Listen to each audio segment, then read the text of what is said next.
Les va. Daniel, muchísimas gracias por venir una vez más. Bien, los chicos ahí en casa se preguntan seguramente por qué sus papás o sus familias con las que viven están ahí en su casa. ¿Por qué se celebra el 1 de mayo? A ver, el 1 de mayo tiene un origen yanqui, digamos, tiene el origen en Estados Unidos. Puntualmente conmemora a los mártires de Chicago, así se los denominó, a un grupo, mejor dicho, a los líderes de un movimiento anarquista, un movimiento obrero de la ciudad de Chicago en 1886 en Estados Unidos. Que estaban movilizados pidiendo algo que para nosotros es súper natural, pero que en ese momento la verdad que lo natural era otra cosa. Lo natural era laburar, trabajar 10, 12 horas. Laburar está bien dicho, viene del italiano del laboro.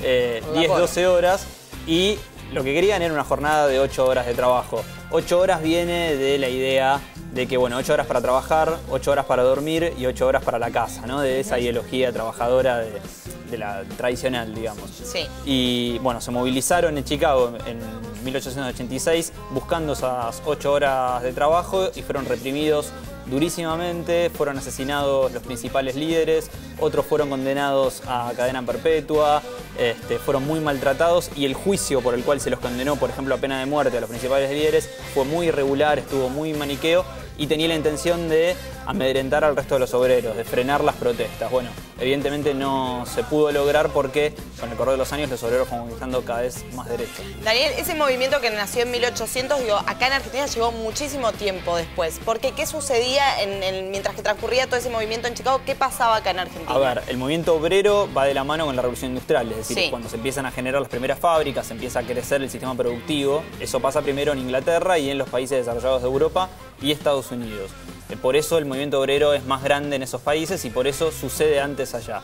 En la Argentina el aparato productivo empezó a crecer más tardíamente, más hacia finales del siglo XIX, sobre todo principios del XX, y hubo un efecto contagio de estos obreros, que eran en su mayoría socialistas y anarquistas, en esa época, fines del siglo XIX, principios del XX, y a partir de allí se empezaron a conseguir más derechos y se empezaron a analizar de otra manera los obreros.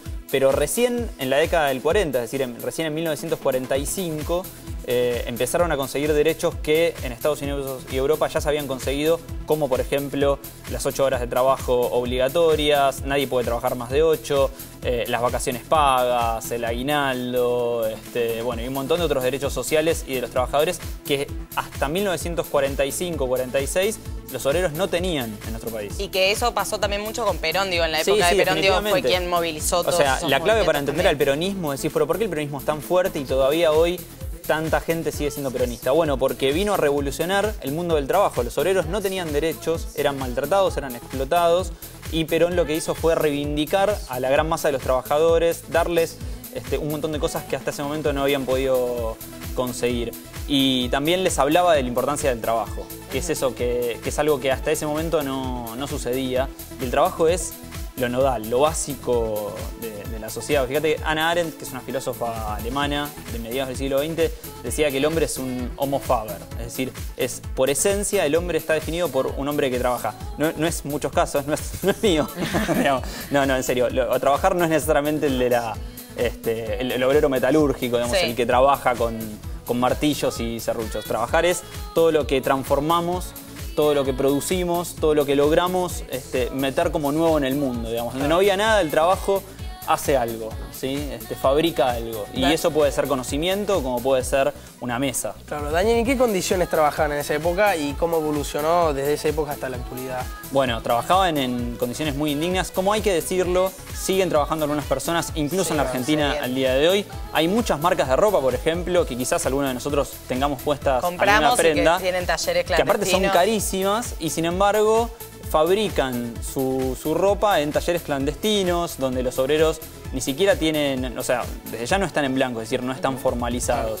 Pero además trabajan 12 horas, trabajan rozando la esclavitud, digamos, y eso sigue sucediendo. Sí, en la Argentina hay que ir a un taller clandestino, digo, hay muchísimos negocios o lugares, hay muchos empleados que están en negro, algo que debería ser súper normal, estar en blanco y tener una obra social y unas vacaciones, digo, no es algo que sucede siempre. No, totalmente, y si bien hay que reconocer que se ha avanzado mucho con respecto a esa época, desde luego, y en los últimos años se ha avanzado muchísimo, falta mucho también, es decir, hay mucha gente trabajando en condiciones indignas laboralmente y sin que se le reconozcan muchos derechos.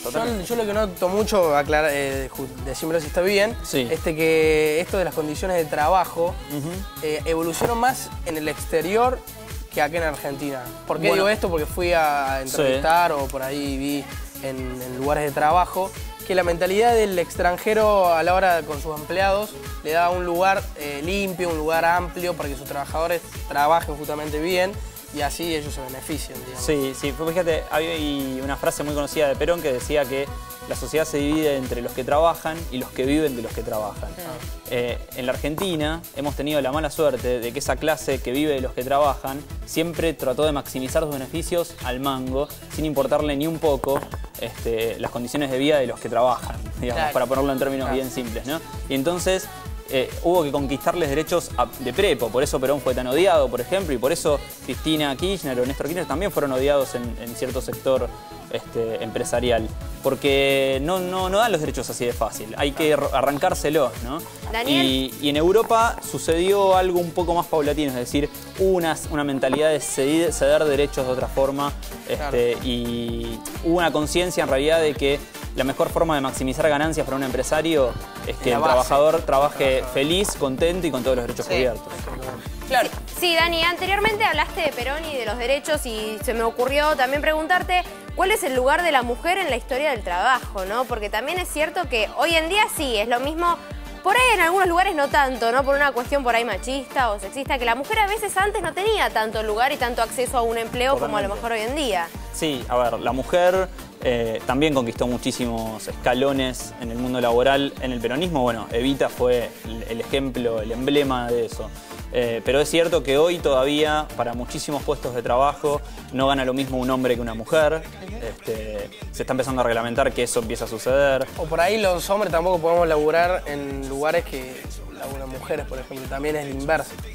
Sí, bueno, pero para los derechos, a ver, para las mujeres en algunos casos cuesta más conseguir la misma igualdad, o mejor dicho, conseguir la igualdad de oportunidades, igualdad de sueldo, igualdad de ganancias que para un hombre. En algunos casos no, digamos, pero sigue habiendo algunas esferas donde eso sigue pasando. Sí, y sigue habiendo luchas por leyes para el trabajador. Digo, hablabas de las mujeres con respecto a la maternidad, ¿no? Porque digo, no tienen la cantidad de tiempo necesario o el que desearía una madre para poder tener a su hijo y poder continuar con su trabajo. Ni hablar, falta avanzar muchísimo en los derechos de los trabajadores. En ese punto puntualmente, sin dudas, los trabajadores que tienen la suerte de estar formalizados y de que sus empresas contemplen, digamos, más tiempo y les den mayores beneficios, gozan, digamos, de otros privilegios, pero no es la gran mayoría de la gente, que es cierto, como vos decís, tienen un hijo y al muy poquito tiempo, al toque, tienen que volver a trabajar. Falta mucho por avanzar. A ver, hay muchas leyes a favor de los trabajadores que faltan sancionar y te quiero contar un cuento a propósito de lo que decíamos antes, muy breve, de Hannah Arendt, de que el hombre es un hombre que trabaja. Hay un obrero anarquista que estaba en el movimiento de los obreros que asesinaron ahí en Chicago, que los anarquistas obviamente no creen en el Estado, no creen en Dios, no creen en la religión. Entonces se le escapó que Dios no existe. El hijo lo escucha.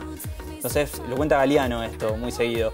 El hijo lo escucha y le dice, pero papá, si Dios no existe, ¿quién inventó el mundo? Entonces el padre lo mira y le dice, el mundo lo inventamos nosotros, los trabajadores, ¿no? Y es cierto, o sea, el mundo funciona gracias a que existe gente que trabaja y mucho. Sin duda, es así. Así que feliz Día del Trabajador para vos también y feliz Día del Trabajador para todos. Hay que seguir luchando, lo importante es hacerlo en paz y no molestando al otro, ¿no? También digo, con las huelgas, los paros, los cortes, digo... Las huelgas son medidas que han servido para que los obreros avancen, pero sí, mientras no joda a los que no tienen que joder, digamos, para hablar en términos españoles. Exactamente.